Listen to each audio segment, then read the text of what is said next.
single crash stole everything from him, his sight, his freedom, and the roar of the open road.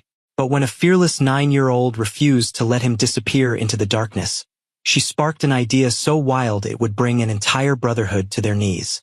This is the story of how one man learned to ride again, without ever seeing the road. The sun was barely rising over State Route 12 when the crash happened. Mason Logan Rourke had ridden that stretch 1,000 times. He knew the curves like he knew the weight of his own hands on the throttle. The deer came from nowhere. A flash of movement where the tree line broke open. He swerved. The rear tire caught gravel. Then the guardrail, the ditch, and a silence so complete it felt like the world had stopped breathing. When he woke up in the hospital, the first thing he heard was the ventilator beside him, rhythmic and cold. A nurse spoke softly near his shoulder, but the words didn't land. Something was wrong, though he couldn't name it. The absence felt bigger than physical hurt. He couldn't see her face. He couldn't see anything. The doctor came in later that morning and delivered the diagnosis with the careful tone of someone who'd done this too many times. Severe optic nerve damage. Irreversible. Permanent blindness. Logan heard the words, but they didn't feel real. They felt like they were happening to someone else, in some other room, in some other life. The Harley was totaled. They told him that too, though he'd already guessed. You don't walk away from a crash like that with the bike intact. Gabe showed up that afternoon. He was the Iron Circle's president, broad-shouldered and steady, the kind of man who could fill a room just by walking into it. He pulled a chair close to the bed and sat there for a long time without saying much. Logan appreciated that. Words felt useless now. "We're here, brother," Gabe finally said. "Whatever you need." Logan nodded, but he didn't believe it. What could they give him that would matter? His sight was gone. The road was gone. Everything that made him who he was had been stripped away in a single moment on a curve he'd taken 1,000 times before. Gabe came back every day after that. Sometimes he brought takeout and left it on the table. Sometimes he just sat.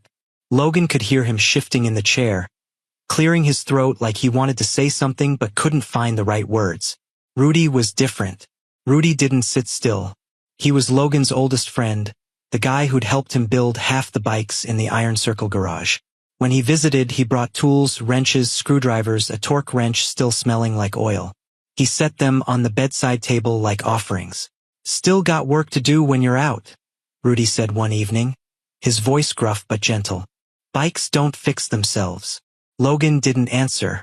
He knew what Rudy was doing, trying to remind him that the world outside still existed, that the garage was still there, that the brotherhood hadn't forgotten him. But it didn't help, because Logan wasn't sure he wanted to go back. The discharge came on a gray morning. Clara, one of the nurses who'd checked on him throughout the week, helped him to the car. She had a quiet voice, steady hands, and a daughter who apparently never stopped talking. Logan had heard her a few times in the hallway, asking questions about everything. "You'll adjust," Clara said as she buckled his seatbelt. "It takes time, but you will." Logan didn't respond. He didn't want to adjust. He wanted to wake up and find out this was all wrong, that the doctors had made a mistake, that he'd open his eyes and see light again. But he didn't. At home, everything became an obstacle. The front steps felt twice as high. The hallway stretched longer than it should have. He knocked his shoulder into the doorframe trying to find the kitchen. Rudy had stocked the fridge, labeled everything in Braille that Logan couldn't read yet, and left a note he couldn't see. The house sat in full sunlight, but inside, it was always dark. Logan stopped answering the phone after the third day, stopped responding to texts he couldn't read. The brothers kept calling. Gabe, Rudy, even guys from the club he barely knew. They wanted to help. They wanted to check in. They wanted him to know he wasn't alone. But he was. He spent most of his time on the porch, sitting in the same chair, listening to the neighborhood move around him. Cars passed. Kids shouted. Somewhere down the street, a dog barked. The world kept turning, indifferent to the fact that his head stopped. One afternoon, he heard footsteps on the sidewalk. Light, quick, a kid probably. Then a voice, bright and unfiltered. "You blind or just rude?" Logan turned his head toward the sound. He didn't say anything. I waved at you yesterday, the voice continued. And the day before. You didn't wave back. I didn't see you, Logan said quietly. Yeah, I figured. A pause. So you are blind. Logan almost smiled. Almost. What's your name? The kid asked. Logan. I'm Lila. I live 2 houses down. My mom says you got hurt really bad. She's right. Does it hurt now? No. Then why do you look so sad? Logan didn't have an answer for that. Or maybe he did, but he wasn't about to explain it to a 9-year-old. Lila sat down on the porch steps without asking. He could hear her shuffling something. Chalk maybe. My mom was your nurse, she said. She says you used to ride motorcycles. Used to. Why'd you stop? Because I can't see. So? You don't need to see to sit on a bike. Logan let out a breath that might have been a laugh. It's more complicated than that. Everything's complicated if you think about it too much, Lila said. Then she stood up. I'll come back tomorrow. You don't have to wave. But you should try smiling. It's not that hard. She left before he could respond. Logan felt something crack open inside his chest. Hope was too strong a word. But the weight had shifted just slightly. Lila came back the next afternoon, just like she'd promised.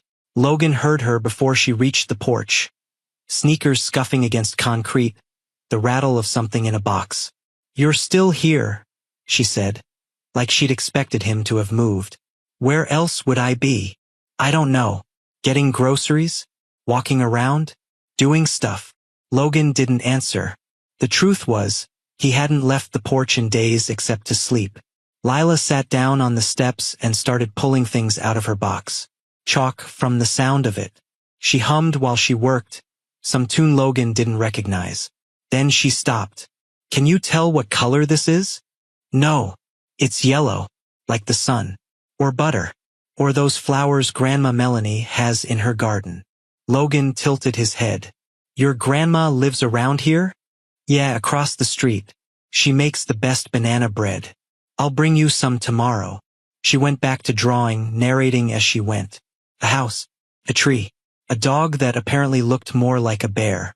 Logan sat quietly, listening to her voice weave through the afternoon like thread through fabric. My mom says you need help, Lila said eventually. I'm fine. That's what people say when they're lying. Logan almost laughed. You always this honest? Mom says honesty's easier than remembering lies. She paused. She also says you might get a dog. A dog. A guide dog. She talked to your friends about it. The ones from the motorcycle club. Logan frowned. He hadn't heard anything about this. Then again, he hadn't been answering calls. The days blurred together. Lila kept coming back, always with new stories, new questions. Clara suggested the guide dog during one of her visits, mentioning it casually like she'd been thinking about it for a while. They want to help, Lila continued. Mom says they're raising money. Dogs like that cost a lot. Logan felt something tighten in his chest. He didn't want charity, didn't want people feeling sorry for him. But he also knew the club well enough to know they wouldn't take no for an answer. When Rudy and Gabe showed up with Clara one afternoon, Logan heard something different in their voices. We brought someone to meet you, Clara said gently. There was a soft panting sound. Paws on wood. Then a wet nose pressed against Logan's hand.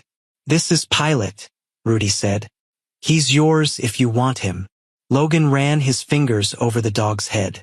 Soft ears. Thick fur. A calm, steady presence that didn't pull or push, just waited. He's trained, Clara explained. He'll learn your routines, your pace. He's not here to rush you. He's here to walk with you. Logan didn't know what to say. The dog leaned against his leg, warm and solid. Give it a try, Gabe said quietly. Just around the block. They fitted Logan with the harness. Clara walked him through the basics, how to hold the handle, how to read Pilot's movements, how to trust the signals. Felt awkward, foreign, like learning to walk all over again. But Pilot didn't rush. He stopped at curbs, slowed at steps, adjusted to Logan's hesitation without judgment. Lila showed up halfway through the walk, falling into step beside them. "He's beautiful," she said. "What's his name?" "Pilot. Like an airplane pilot? I guess. That's perfect. He's helping you fly again." Logan didn't respond, but something in her words settled into him. Over the next few weeks, the walks became routine. Lila joined most of them, turning every block into an adventure. She invented games that forced Logan to pay attention to the world around him in ways he never had before. "Guess what Mrs. Kim is cooking?" she'd say as they passed a neighbor's house. Logan would breathe in. "Garlic. Maybe ginger." "Close. It's stir-fry." Another day, she'd stop him near a driveway. "What kind of car is that?" Logan listened to the idle. "Honda. Civic, probably." "How do you know?" "The engine has a certain sound. Higher pitch than a truck. Smoother than most sedans." Lila grinned. "That's so cool." She made him count footsteps by the sound of shoes. Sneakers were light and quick. Boots were heavy and deliberate. Heels clicked. Flip-flops slapped. Logan started noticing things he'd never paid attention to before. The hum of power lines. The rustle of leaves shifting in the wind. The way different streets carried sound differently depending on the trees and houses around them. One evening, after Lila had gone home, Logan sat on the porch with Pilot at his feet. Clara came by with a covered dish, something her mother had made. "You're doing better," she said, setting it on the table beside him. "Am I? You're outside. You're walking. You're talking to my daughter." She paused. "That's more than you were doing a month ago." Logan ran his hand over Pilot's head. "She doesn't treat me like I'm broken." "That's because she doesn't see you that way." Clara sat down on the railing. "Lila sees people for who they are, not what happened to them. It's a gift." Logan thought about that. About the way Lila asked questions without hesitation. The way she described the world like it was still worth seeing. "The road always talked to me," he said quietly. "I just never listened." Clara smiled. "Good thing you've got ears, then." She left him with the food and the quiet. Pilot shifted beside him, resting his head on Logan's knee. Somewhere down the street, Lila was laughing. Logan could hear her through an open window, telling her grandmother about the walk, about the dog, about the man 2 houses down who was learning to see again. He didn't correct her, because maybe in some strange way she was right. Rudy showed up one morning with coffee and a proposition. "Come to the garage," he said, setting the cup in Logan's hand. "Just to sit. You don't have to do anything." Logan had been avoiding the Iron Circle shop since the accident. The thought of being around the bikes, the tools, the life he used to have, it felt like pressing on a wound that hadn't healed. But Rudy didn't take no for an answer. He loaded Logan and Pilot into the truck and drove them across town without another word. The garage smelled exactly how Logan remembered. Oil and metal and old concrete. The guys were already working. Grinders whining, wrenches clanking, someone cursing over a stuck bolt. Conversations overlapped, radios played, engines turned over in the back bay. Rudy guided Logan to a chair near the open bay door where the air moved and the sunlight pooled warm on the floor. Pilot settled at his feet. "Just listen," Rudy said. "That's all you gotta do." Logan sat. The sounds washed over him in waves. At first it was overwhelming. Too much noise, too many layers. But slowly, things started to separate. He could pick out individual voices, specific tools, the distinct rumble of each bike as it fired up or idled down. Gabe stopped by after a while, wiping grease off his hands. "Good to have you back, brother." "I'm not back," Logan said. "I'm just here. Close enough." Someone rolled a bike into the bay nearby. The engine was running rough, misfiring every few seconds. Logan tilted his head, listening to the uneven rhythm. "Left valve's off," he said, almost to himself. The mechanic working on it looked up. "What?" "Your left valve. It's firing late. Probably carbon buildup." The guy exchanged a glance with Rudy, then popped the valve cover. A minute later, he let out a low whistle. "He's right. Valve's caked." Rudy grinned. "Told you." After that, it became a pattern. Someone would bring a bike in and Logan would listen. He didn't need to see the engine. He could hear what was wrong. A bike came in with a timing issue. Logan listened to the uneven rhythm, the slight hesitation in the power stroke. "Check your timing chain," he said. The mechanic looked skeptical until he opened the case and found slack. The club started bringing him problems before they even opened the cases. And every time Logan was right. Not everyone in the garage believed Logan belonged there anymore. One of the newer guys made a comment about liability. Gabe shut him down fast, but Logan heard it. The doubt wasn't just in his own head. One afternoon, while Logan sat near the door, Lila showed up with her box of chalk. She'd been spending more time at the garage lately, drawing on the concrete outside while her mom finished shifts at the hospital. She spread out her supplies and started sketching loops and lines, humming that same tune she always did. "What are you drawing?" Logan asked. "A road, with curves and hills. Sounds complicated." "Not really. Roads are just lines that go places." She paused, chalk scratching against stone. "What if you could ride again?" Logan didn't answer right away. The question felt too big, too impossible. "I can't see the road, Lila." "Yeah. But what if someone else could see it for you?" "That's not how motorcycles work." "Why not?" She stood up, brushing dust off her hands. "What if you had a bike with two seats side by side? You'd ride one, and someone else would steer the other one. Like a team." Rudy, who'd been working on a carburetor nearby, stopped mid-turn. He set the wrench down slowly and looked over at Lila. "Say that again." Lila repeated herself, more confident now. "Two bikes connected. One person steers. The other one rides. They'd both have handlebars and pedals and stuff, but they'd work together." Gabe walked over from the other bay, wiping his hands on a rag. "Like a tandem bicycle, but for motorcycles." "Exactly," Lila said, grinning. Logan shook his head. "That's impossible." "Why?" Rudy asked, his voice thoughtful now. "We've got the frames. We've got the parts. We could weld them together, duplicate the controls, install radios in the helmets so you could communicate." "It's dangerous," Logan said. "Riding solo is dangerous," Gabe countered. "This way, you'd have a co-pilot." Lila crouched down beside Logan's chair. "Like a motorcycle with a seeing eye friend." Logan wanted to argue. The idea felt too big, too much like setting himself up to fail all over again. He'd already made peace with the darkness. But he didn't say any of that, because somewhere deep in his chest, a spark had caught. Rudy was already sketching on a piece of cardboard, mapping out the frame geometry. Gabe was pulling old parts from the scrap pile, checking what could be salvaged. A couple of the younger guys gathered around, throwing out ideas, debating weight distribution and throttle synchronization. Logan sat there, listening to the garage come alive with possibility. Lila squeezed his hand. "You're gonna ride again." "Maybe." "Not maybe. Definitely." Logan smiled despite himself. The kid had more faith in him than he had in himself. Over the next few days, the garage became a hive of activity. Rudy worked late into the evenings, welding two frames together with precision and care. They sourced duplicate controls, throttles, clutches, brakes. They installed a rigid connector to keep the bike stable. They tested intercoms, adjusted seat heights, balanced the weight. Some people in town heard about the project and shook their heads.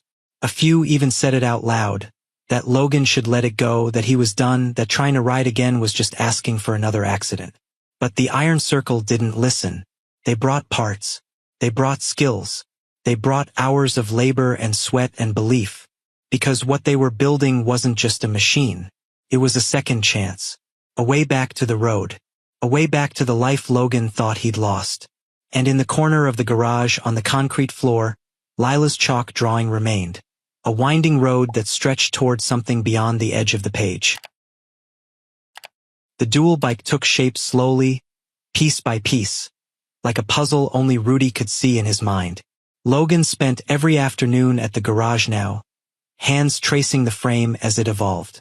He felt the welds cool under his fingertips, memorized the placement of every bolt, learned the geometry of something that had never existed before.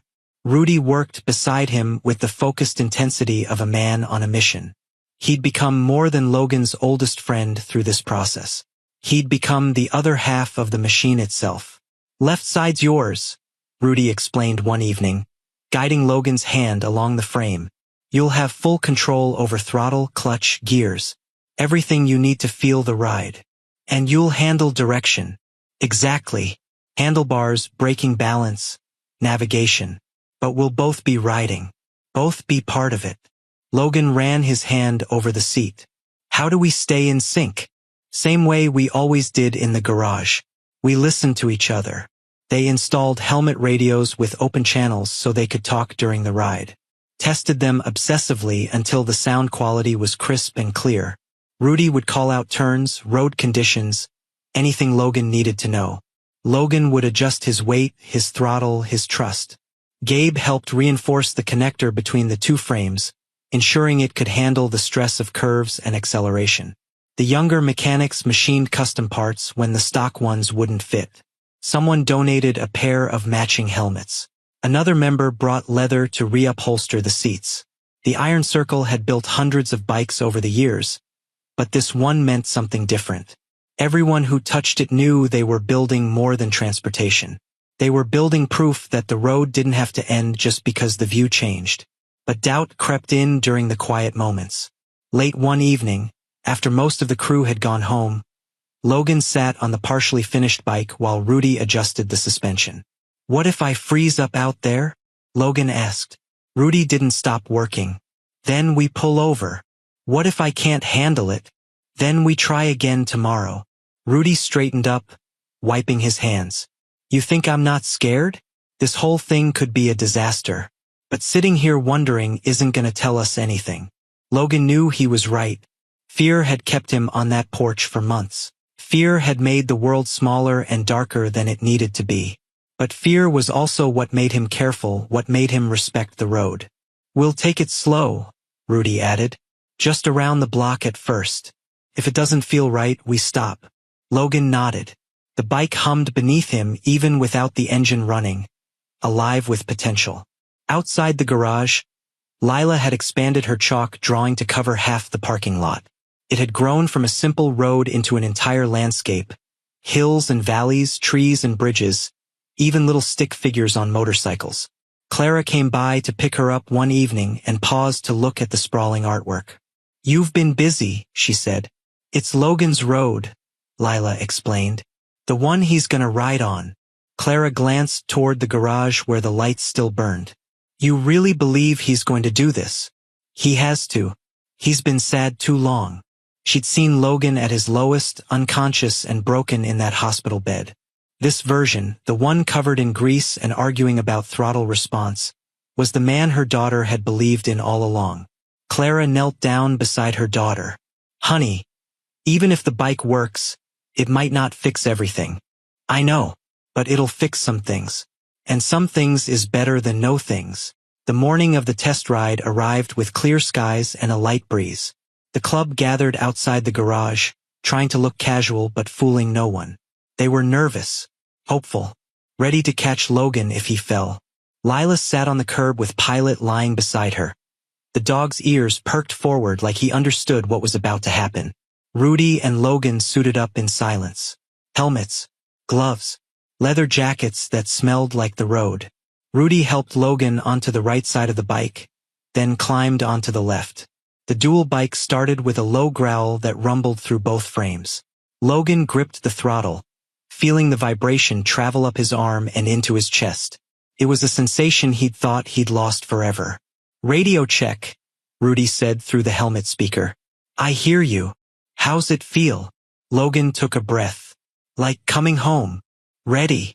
Logan thought about the crash, the hospital, the darkness that had swallowed him whole. He thought about Lila's chalk roads and Pilot's patient steps and the garage full of brothers who refused to let him disappear.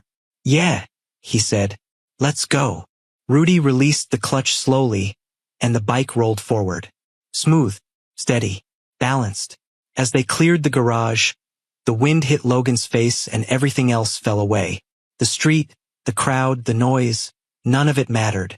There was only the road ahead, the steady pull of the bike beneath him, and the way the engine carried them forward. Rudy leaned into a turn, smooth and calm. Logan didn't fight it. For once, he let the ride take over. "Straightaway coming up," Rudy said. "Give it some throttle." Logan twisted the grip, and the bike surged forward. The acceleration pressed him back into the seat, familiar and exhilarating. His heart hammered, but his hands stayed steady. They circled the block slowly, Rudy narrating every turn, every stop, every moment. By the time they pulled back into the lot, Logan's face hurt from smiling. The club erupted in cheers. Someone started clapping. Others joined in. Gabe let out a whoop that echoed off the garage walls. Rudy cut the engine and pulled off his helmet. How was it? Logan sat there for a moment, the silence rushing in around him. He didn't have words big enough to hold what he felt. "I didn't get my eyes back," he finally said. "But I got this." Lila ran over and threw her arms around him before he could dismount. I told you you'd ride again." Logan actually laughed, and it felt like breathing after being underwater too long. The road hadn't ended where his sight did. It had just changed shape, and he'd found his way back to it. Logan's story reminds us that the life we lose isn't always the one we're meant to live. What would you do if everything you loved suddenly disappeared? Would you find a way forward, or let the darkness win? Drop your thoughts below, and if this story moved you, hit that like button and subscribe to embrace the journey for more stories that prove hope is louder than fear. See you in our next video.